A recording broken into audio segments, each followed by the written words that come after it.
नमस्कार, आप देख रहे हैं अलर्ट इंडिया न्यूज़ और मैं हूं अरुण त्रिसल। आज हमारे साथ पीडीपी के लीडर दीपक रैना जी हमारे साथ हैं, जो कि परिचय के कोई मोहताज नहीं हैं। सब लोग जो हैं उनको भली भांति जानते हैं।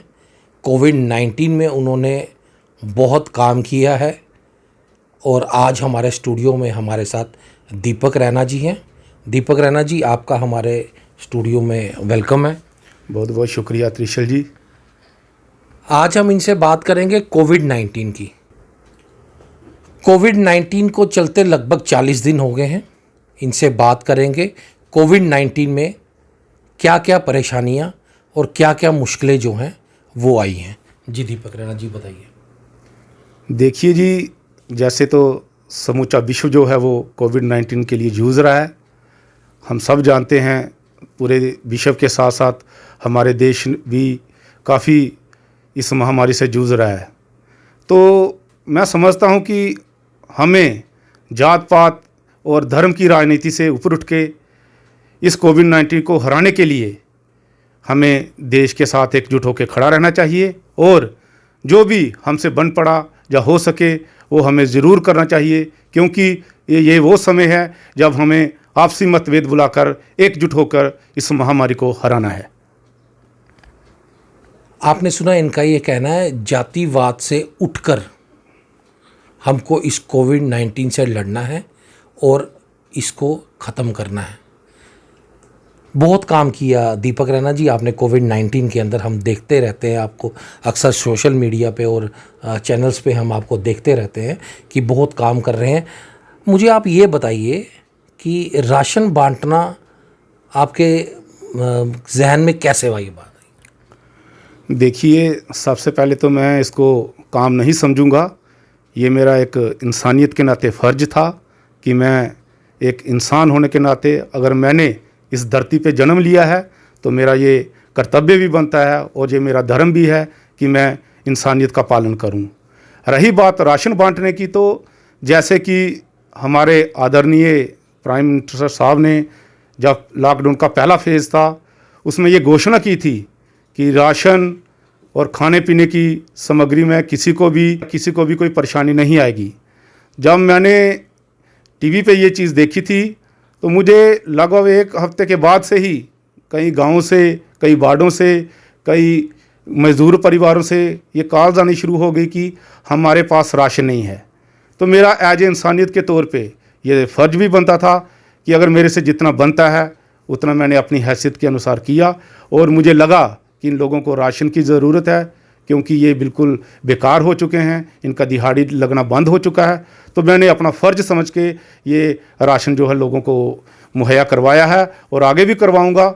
मैं इसको काम नहीं, अपना धर्म समझता हूँ।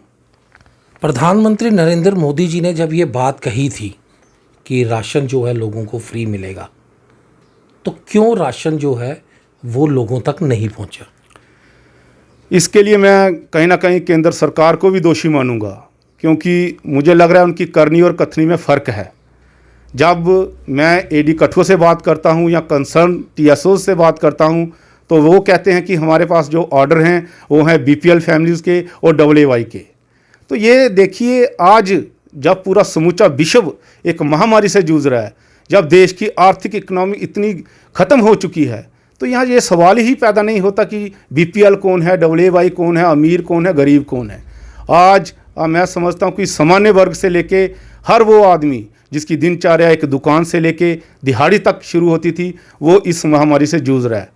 तो मेरा ये सभी राज्य प्रशासन से और केंद्र सरकार से भी ये आग्रह है कि कृपया ये BPL और AAY के चक्रों में ना पड़कर हर उस परिवार को राशन मुहैया करवाएं और राशन के साथ साथ मैं कहता हूं उनको पर मंथ 10-10 हज़ार भी उनके खाते में दिया जाए, ताकि कुछ हद तक उनकी जो वो बेचारे इस गरीबी से जूझ रहे हैं या मैं कहता हूँ इस महामारी से जूझ रहे हैं, कुछ राहत मिल सके उन परिवारों को। नहीं, जो हमारे प्रधानमंत्री जी हैं उन्होंने 500 रुपया जो है लोगों के खातों में डाला हुआ है और लोग बैंकों से ले भी रहे हैं। देखिए जी, आपकी बात सही है, 500 रुपये डाला है, पर वो भी एक ट्रांसपेरेंसी नहीं आई है, पारदर्शिता नहीं है उसमें भी। आप जाइए बैंकों में जाइए, जब आप बैंक मैनेजर्स के पास जाते हैं या कंसर्न अथॉरिटी के पास जाते हैं, वो कहते हैं कि आपके खाते में पैसे नहीं आए हैं।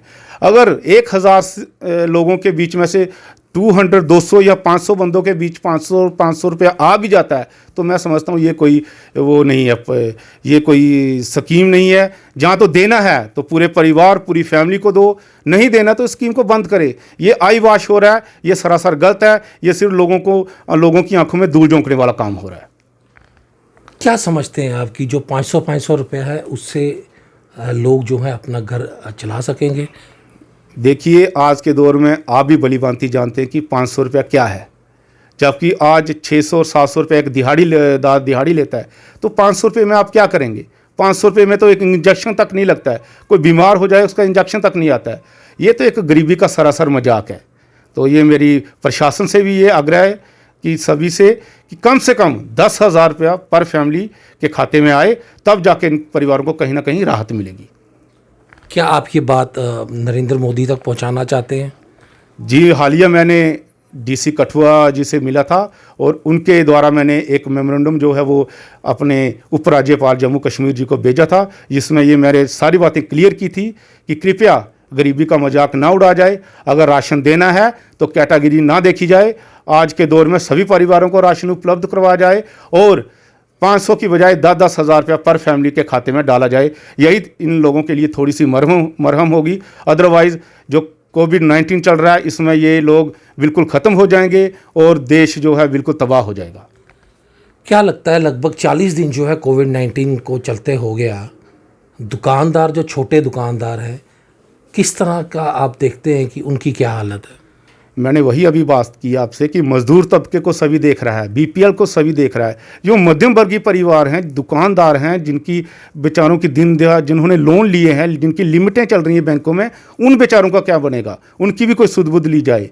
उनके लिए क्या पॉलिसी है? उनके लिए कोई पॉलिसी नहीं है। उनको ना राशन मिल रहा है, ना उनको 500-500 रुपये मिल रहे हैं। वो बेचारे पिछले 40 दिनों से दुकानें बंद करके घर पे बैठे हैं। किराएदार उनका वेट कर रहे हैं कि कब वो दुकानें खोलेंगे, किराएदार उनसे किराया मांगेंगे।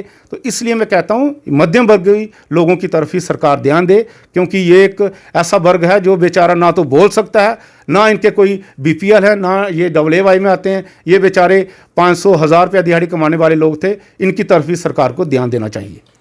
हमारे प्रधानमंत्री श्री नरेंद्र मोदी जी ने ये बात भी कही है कि जो किराएदार हैं, जो घरों में रहते हैं, जिन्होंने मकान किराए पे लिए हैं, दुकानें किराए पे ली हैं, उनसे किराया जो है वो ना लिया जाए। देखिए जी, प्रधानमंत्री जी का कहना सही है, पर इसको ज़मीनी स्तर पे लाएगा कौन?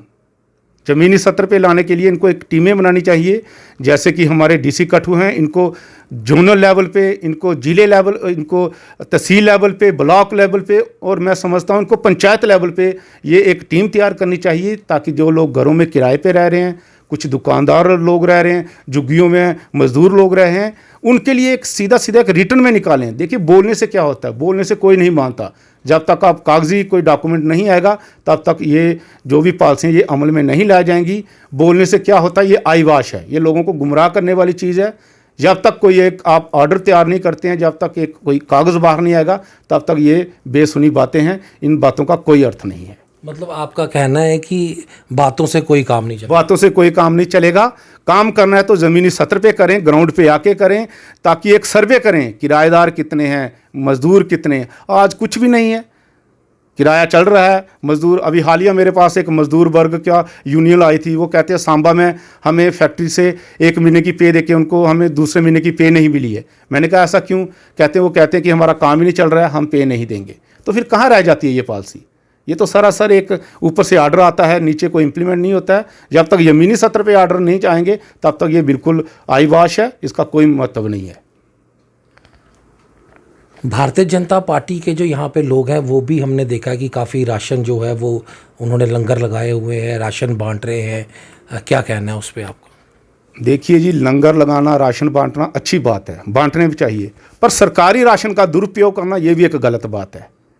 सरकारी डिपों पे आप जाएंगे, अपने चुनिंदा वार्ड मेंबर्स को लेके जाएंगे और चुनिंदा लोगों को राशन मुहैया करवाएंगे, ये भी सरासर गलत है। आज के दौर में कोई अपना पराया नहीं होना चाहिए। जितना आपके लिए अपना पसंदीदा बंदा है उतना दूसरा भी है। सभी को राशन मुहैया करवाया जाए, ना कि फ़ोटो सेशन करवाया जाए।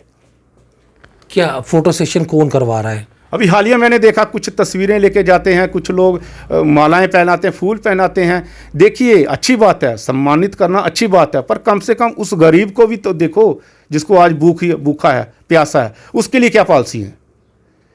दफ्तरों में जाना, वहाँ पे ग्राउंड पे जाना अलग बात है। ग्राउंड पे देखो आज भूखा मर रहा है, सम्मानित करना उस भूखे को, अनाज दो, उस भूखे को खाना दो, वो सही तौर पे एक सम्मानित होंगे। ऐसे आप अननेसेसरी लोगों को गुमराह कर रहे हैं। राशन डिपों पे जाना, वहाँ पे खड़े हो जाना, सरकार का राशन है भाई, सरकार राशन मुहैया तो करवाएगी, उसमें बांटने वाली कौन सी चीज़ है। बांटना है तो उस गरीब परिवार के पास जाओ जिनको राशन दो। सरकारी स्कीम को अपनी स्कीम कह के चलाना ये सरासर गलत है। ये देखिए, आज के दौर में ये इंसानियत के नाम पे राजनीति हो रही है, ये सरासर गलत बात है। नहीं, सरकार का राशन, क्योंकि सरकार भी भारतीय जनता पार्टी की है, ये लोग भी भारतीय जनता पार्टी के, इतना तो बनता ही है इनका। जनाब, सरकार बेशक जनता पार्टी की है, पर डिपो तो पहले भी थे, राशन तो पहले भी लोगों के पास आता था। या लोगों के पास राशन कार्ड किसने बनाए हैं, वो तो उनका अधिकार है, वो अपने राशन कार्ड पे राशन ले रहे हैं, इसमें सरकार का क्या रोल है। वो उनका अधिकार है, उनको राशन कार्ड के ऊपर राशन मिल रहा है। यहाँ तो हो ना उनको फ्री राशन मिले या एक्स्ट्रा मिले, तब हम सरकार की कोई खूबी माने कि सरकार ने कुछ एक्स्ट्रा किया है। अपने लोग अपने राशन कार्ड पे अपना पैसे दे के राशन ले रहे हैं, इसमें सरकार की कहाँ अहमियत आ जाती है। मतलब आपका कहना है कि लोग अपने पैसों से राशन ले रहे हैं और फोटो और कोई खिंचवा रहे हैं? बिल्कुल, लोग अपना राशन कार्ड लेके जाते हैं, पेमेंट करते हैं डीलर को और राशन लेते हैं। जब कोई बताए कि किसी ने फ्री में राशन दिया है, तब हम मानते हैं कि किसी डीलर ने फ्री में राशन बांटा है। वो राशन कार्ड चेक करता है, पैसे लेता है तो राशन देता है। इसमें सरकार की कौन सी बात आ जाती है। ये तो पिछले 50 सालों से ये प्राथमिकता चलती आ रही है। इसमें क्या है, इसमें नया क्या है। अभी कल की बात है, चीफ सेक्रेटरी साहब जो हैं वो लखनपुर का दौरा किया, उन्होंने इंडस्ट्री का दौरा किया और उन्होंने ये आश्वासन दिया कि क्या कहते हैं इसको, बाहरी राज्यों पे जितने भी हमारे मज़दूर फंसे हैं उनको जो है वापस लाया जाएगा। मैं समझता हूँ ये एक अच्छा कदम है सरकार का कि बाहरी राज्य में मज़दूर, स्टूडेंट्स और जो लोग इलाज करवाने के लिए गए हैं वो फंसे हुए हैं। ये एक अच्छा कदम है, पर इसको एक ज़मीनी सतर पे भी होना चाहिए, ना कि ये सिर्फ एक आर्डर का आर्डर ही रहना चाहिए। अभी मैं पिछले दिनों मैंने लखनपुर का दौरा किया, वहाँ सोशल डिस्टेंसिंग नाम की कोई चीज़ नहीं थी। अफरा तफरी मची हुई थी, हर लोग कोई इधर भाग रहा था, कोई इधर भाग रहा था। प्रशासन को चाहिए प्रॉपर तरीके से इनको क्वारंटाइन करें और प्रॉपर तरीके से इनको अपने अपने जिलों में भेजें, यही सही मायने में होगा। ऐसे तो ये ऐसे जैसे होता है कि कोई उधर 20 बंदे खड़े हैं, कोई उधर 20 बंदे खड़े हैं, ये कोई सोशल डिस्टेंसिंग नहीं है। मैं समझता हूँ कि अगर बाहर से लाने हैं उनको प्रॉपर तरीके से लाएं और प्रॉपर हर कंसर्न्ड राज्य के डीएम से या डीसी से ये डाटा लें, ब्यौरा लें कि हमारे राज्य के लोग किस किस ज़िले में बैठे हैं। उनका ब्यौरा लेके उनको उसी ब्यौरे के साथ अपने अपने राज्यों में लाना चाहिए। क्या आपको भी बाहरी राज्यों से फ़ोन आते हैं मज़दूरों के? मुझे कई फ़ोन आते हैं। मैंने इस सिलसिले में गवर्नर साहब, अपने एडवाइज़र साहब को भी एक चिट्ठी लिखी थी, उनको भी मेल की थी और डीसी कठुआ को भी मैंने लिखा कि ये लोग जो हैं वो इस ज़िले में फंसे हुए हैं। तो डीसी साहब ने कहा जी हम लगे हैं इस तैयारी में कि हम ला रहे हैं, अब देखते हैं आगे क्या करते हैं। हमारा जितना फ़र्ज बनता था उतना हमने किया है, तो आगे देखो प्रशासन क्या करता है। मैं समझता हूँ कि इनको जल्दी से जल्दी अपने घरों में लाना चाहिए। ये भी एक बड़ा ज़रूरी कदम है, ये जल्दी से जल्दी होना चाहिए। कोविड-19 के चलते किस तरह का मैसेज जो है वो लोगों को देना चाहते हैं? मैं इस आपदा के दौर में सभी समाज वर्ग से, सभी लोगों से यही कहना चाहता हूँ कि कृपया राजनीति से ऊपर उठें, धर्म जात की राजनीति से ऊपर उठें।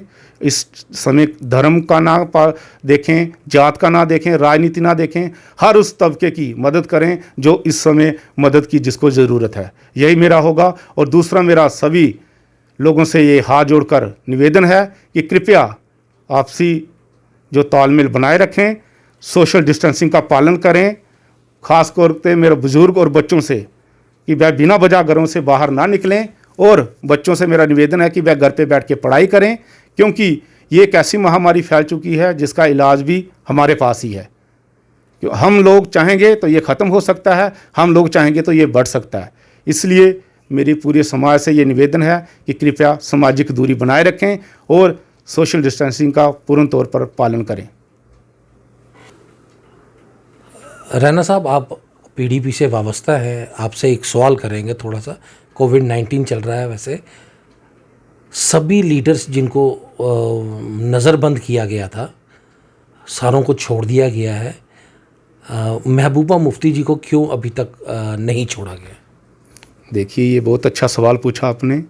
यही मैं केंद्र सरकार से और राज्य प्रशासन से पूछना चाहता हूँ कि एक तरफ आप करोड़ों रुपए खर्च करते हो बेटी बचाओ बेटी पढ़ाओ के लिए, दूसरी तरफ आपने एक ऐसी बेटी पे पीएसए लगा दिया जो इस राज्य की मुख्यमंत्री रही है, जो इसी राज्य में सांसद रही है, जिनके पिताजी इस देश के होम मिनिस्टर रहे हैं। आपने उस बेटी को अपनी ही बेटी से, अपने भाई बहनों से, अपने माँ बाप से अलग करके पीएसए लगा दिया। कहाँ आप एक तरफ नारी शक्ति की बात करते हो, दूसरी तरफ एक नारी के साथ आप ऐसी जाति कर रहे हो? ये कहाँ का इंसाफ है? ये मेरा आपके माध्यम से गृह मंत्रालय से ये मेरी फरियाद होगी कि कृपया जितनी जल्दी हो सके महबूबा मुफ्ती जी को रिहा किया जाए, ताकि वह इस आपदा के दौर में अपने परिवार के साथ बैठ सकें। कहते हो कि नारी का सम्मान करो, बेटी पढ़ाओ बेटी बचाओ, यही सही स्लोगन होगा एक बेटी के लिए, इस देश के लिए। तो आपने सुना, ये थे हमारे साथ पीडीपी के लीडर दीपक रैना जी। तो इनका भी यही कहना है कि कोविड-19 के चलते हम ही लोगों के पास इसका इलाज है कि अगर हम इसको बढ़ाना चाहते हैं तो बढ़ सकता है, रोकना चाहते हैं तो रोक सकते हैं। सोशल डिस्टेंसिंग की बात इन्होंने भी बार बार कही, नरेंद्र मोदी जी भी बार बार अपने संबोधन में ये बात कहते हैं कि सोशल डिस्टेंसिंग जो है वो मेंटेन करनी है और उसको मेंटेन करना भी चाहिए। और अलर्ट इंडिया न्यूज़ के माध्यम से मैं भी सभी लोगों को ये कहूँगा, घर में रहें और सुरक्षित रहें। ऐसी चर्चाएं आपको आगे भी दिखाई जाएंगी। तब तक के लिए अलर्ट इंडिया टीम को दीजिए इजाज़त। नमस्कार।